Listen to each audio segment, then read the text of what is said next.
So guys, आज हम agent किम reactivated एक high octane south Korean action thriller series को प्लेन करने वाले हैं, जो कि 26 जून 2026 को रिलीज हुई है। ये कहानी एक बहुत ही सीधे साधे बैंक मैनेजर किम दो हेयोन की है, जो अपनी बेटी के लिए कुछ भी कर सकता है। जब उसकी जवान बेटी अचानक गायब हो जाती है, तब वो उसे बचाने के लिए अपनी रियल आइडेंटिटी सामने लाता है। वो कोई आम आदमी नहीं है, बल्कि कोड 66 नाम का एक पुराना सीक्रेट एजेंट है। ये सीरीज ग्लोबली नेटफ्लिक्स पर स्ट्रीम हो रही है। इस सीजन में इसके टोटल 10 एपिसोड हैं, जो हर वीक फ्राइडे और सैटरडे को आते हैं। ये सीरीज एक फेमस वेबटून मैनेजर किम पर बेस्ड है। आज हम इसके फर्स्ट एपिसोड को एक्सप्लेन करने वाले हैं। तो इस सीरीज के एपिसोड 1 की शुरुआत मिस्टर किम के घर वापस आने से शुरू होती है। रास्ते में उनकी मुलाकात कुछ गुंडों से हो जाती है, जो उन्हें परेशान करते हैं और आखिरकार उन्हें मारकर वहाँ से चले जाते हैं। मिस्टर किम को बहुत गुस्सा आ रहा होता है, लेकिन वो खुद को रोक लेते हैं। ये सब कैमराज में भी कैप्चर हो रहा था। मिस्टर किम अपनी बेटी मिंजी के साथ रहता है। उसकी पत्नी मर चुकी है, इसीलिए वो एक सिंगल पेरेंट है। वो अपनी बेटी के साथ बिना किसी लड़ाई झगड़े की जिंदगी जीना चाहता है। वो मिंजी की सहेली का नंबर सेकेंडरी इमरजेंसी कांटेक्ट के तौर पर मांगता है। मिंजी स्कूल जाती है, जहाँ ड्राई क्लीनिंग शॉप का मालिक उससे मिलता है, जिसने मिस्टर किम को गुंडों से पिटते हुए देखा था। वो ऑलमोस्ट उसे पूरी बात बता देता है, लेकिन फिर वो बात को टाल देता है और उसकी यूनिफॉर्म को प्रेस करने की ऑफर करता है। वो मना करती है और बस पर चढ़ जाती है। उसी बस में एक लड़का होता है, जिसे वो बहुत ही प्यार भरी नजरों से देख रही होती है, जो कि उसकी क्लास का ही एक लड़का था। थोड़ी देर बाद मिस्टर किम ऑफिस के लिए निकलता है। सूट आयरनिंग सर्विस की ऑफर मिलने पर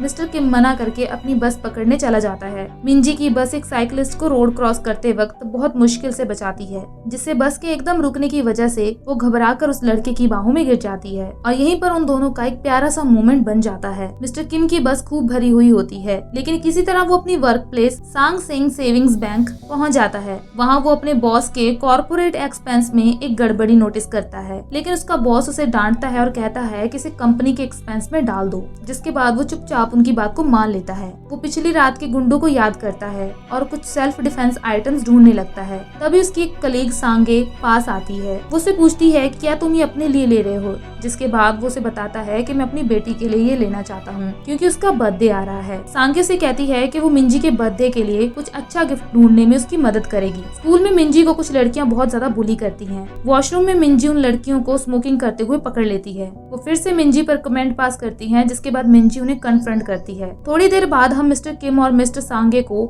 मिंजी के बर्थडे के लिए गिफ्ट लेने डिपार्टमेंट स्टोर जाते हुए देखते हैं। वो मिस्टर किम को एक पेस्ट्री प्री ऑर्डर लाइन में रुक जाने को कहती है और खुद मिंजी के लिए गिफ्ट लेने जाती है। वो मिंजी के लिए एक बहुत ही कॉस्टली टी शर्ट लाती है, जिसका प्राइस देखने के बाद मिस्टर किम उसे रिटर्न करने जाता है। सांगे उसे समझाती है कि उसका बर्थडे है तो तुम्हें ये रख लेनी चाहिए, जिसके बाद मिस्टर किम उसकी बात को मान लेते हैं। घर पर मिंजी कपड़े धो रही होती है और वो उसे कहती है कि अपने कपड़े मेरे साथ मत धोआ करो, क्योंकि मेरे कपड़ों से बुढ़े इंसान जैसी स्मेल आती है। जिसके बाद किम बहुत दुखी होता है और कहता है कि तुम अपनी लॉन्ड्री कल से खुद करना। मिंजी भी अपने रूम में वापस आ जाती है और अपने क्रश का सोशल मीडिया अकाउंट देखने लगती है। उसकी फोटोज को देखते वक्त एक्सीडेंटली वो उसे लाइक कर देती है। उसके पास उस लड़की का मैसेज आता है और वो घबरा जाती है। अगली दोपहर स्कूल में मिंजी के जिम के कपड़े कहीं नहीं मिलते। पता चलता है कि पुलिस ने उन्हें कचरे में फेंक दिया था। वो बहुत ज्यादा परेशान होती है, क्योंकि वो अपनी क्लास के लिए लेट हो रही थी। तभी वो अपनी यूनिफॉर्म में ही क्लास लेने जा रही होती है और वो लड़का, जो कि उसका क्रश था, नाम हूँ स्कूल जिम से बाहर आता है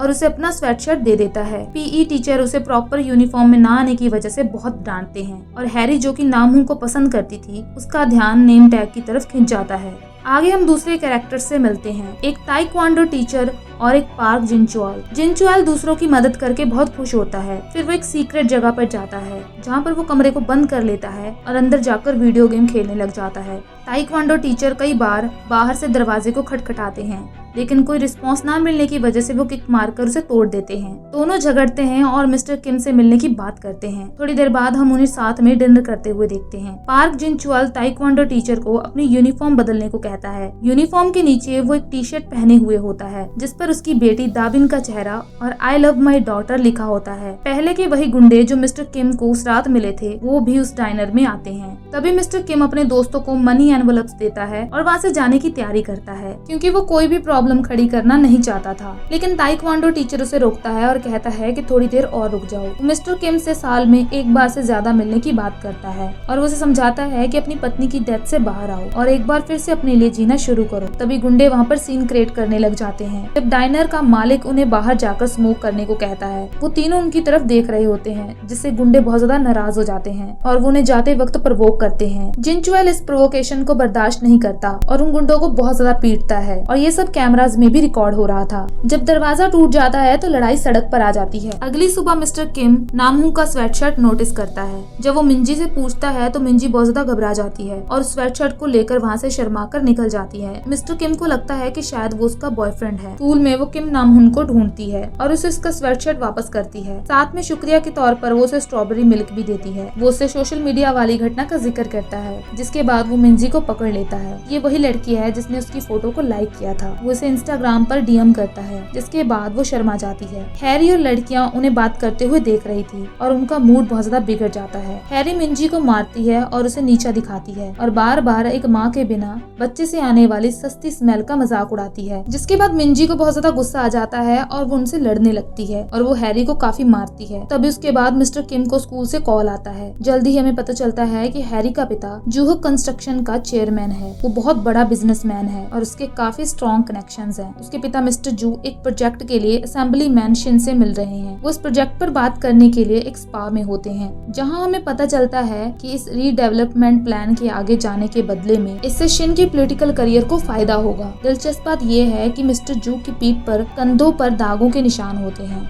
मिस्टर शिन उससे पूछते हैं कि आपकी क्या हुआ है। तब वो बताता है कि जब वो अपना पुराना बिजनेस चलाता था तो उसके कुछ टैटूज थे, लेकिन वो उसकी बेटी को पसंद नहीं थे, इसीलिए उसने उन्हें खुद जला दिया। जब मिस्टर शिन कहता है कि ये तो बहुत दर्दनाक रहा होगा, मिस्टर जू कहता है कि जो लोग उससे किए हुए वादों को पूरा नहीं करते उन्हें ज्यादा दर्द होता है। इसके बाद मिस्टर शिन की तो बोलती ही बंद हो जाती है और तभी उसे उसकी पत्नी का फोन आता है। उसे हैरी के स्कूल में हुए इंसिडेंट के बारे में बताती है, जिसके बाद मिस्टर जू हैरी के स्कूल के लिए निकल जाते हैं। थोड़ी देर बाद गोल्डन टीथ और गालों पर निशान वाला एक आदमी मिस्टर जू से मिलने आता है, लेकिन उसका सेक्रेटरी मिस्टर नाम प्लान बदलने की बात करता है और बाद में मिलने को कहता है। स्कूल में हैरी की माँ मिस्टर किम पर भड़क रही होती है, जो कि बेचारा सिर्फ माफी मांगता रहता है। मिंजी विरोध करते हुए कहती है कि उसने कुछ भी गलत नहीं किया, हैरी ने पहले उस पर हाथ उठाया था, इसीलिए उसने खुद को सिर्फ डिफेंड किया। लेकिन मिस्टर किम को पता था कि इनसे भिड़ने का कोई फायदा नहीं है। मिस्टर किम उसे चुप रहने को कहता है, लेकिन मिस्टर किम मिंजी की तरफ से माफी मांगने के लिए घुटनों तक बैठ जाता है और वो कहता है कि वो मिंजी को दूसरे स्कूल में भेज देगा। लेकिन मिस्टर जू कहते हैं कि इसकी कोई जरूरत नहीं है और वो मामले को रफा दफा करने की बात करते हैं। तब चले जाते हैं और स्कूल स्टाफ मिस्टर जू का नर्म रवैये के लिए शुक्रिया अदा करता है। मिस्टर जू धमकी देता है कि अगर ये इंसिडेंट दोबारा हुआ तो तुम सबका और स्कूल का नामो निशान मिटा दिया जाएगा। घर वापस जाते वक्त मिंजी अपने पिता पर नाराज होती है। वो रोती है और पहले की गई उसके बाप की हरकतों पर अपनी नाराजगी जाहिर करती है। वो घर जाने से मना करती है और कहती है कि वो रात भर अपनी सहेली ह्योरोंग के पास रुकेगी। वो धमकी देती है कि अगर उन्होंने उसे कॉल करने की कोशिश की तो वो कभी घर वापस नहीं आएगी। मिस्टर किम उसकी बर्थडे का जिक्र करते हैं, लेकिन वो कहती है कि मुझे उस दिन से नफरत है क्योंकि उस दिन मैंने अपनी माँ को खो दिया था।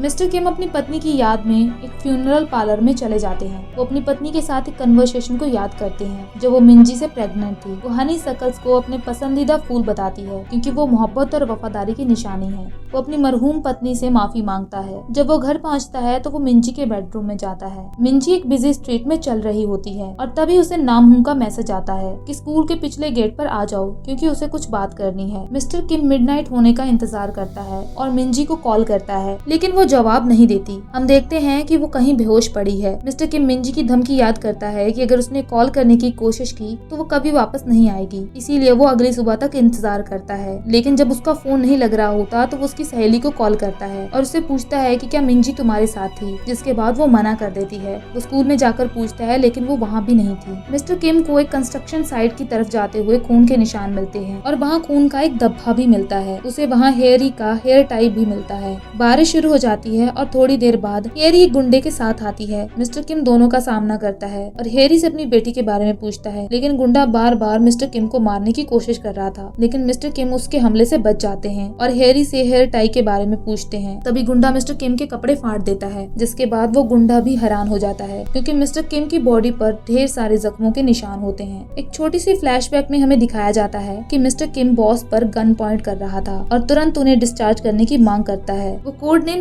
66 है, एक नॉर्थ कोरियन डिफेक्टर ऑपरेटिव जो साउथ कोरियन इंटेलिजेंस द्वारा रिक्रूट किया गया था, वो उस गुंडे को रहम के बिना मारता है और ये एपिसोड एक गुस्से से भड़कते मिस्टर किम के साथ खत्म हो जाता है। ये एपिसोड काफी थ्रिलिंग एपिसोड था। हम जानते हैं कि एजेंट किम एक सीरियस और खतरनाक इंसान है। आपको मेरी एक्सप्लेनेशन कैसी लगी मुझे कमेंट सेक्शन में जरूर बताना, और अगर आपको ये वीडियो पसंद आई हो तो इस वीडियो को लाइक और चैनल को सब्सक्राइब जरूर करें।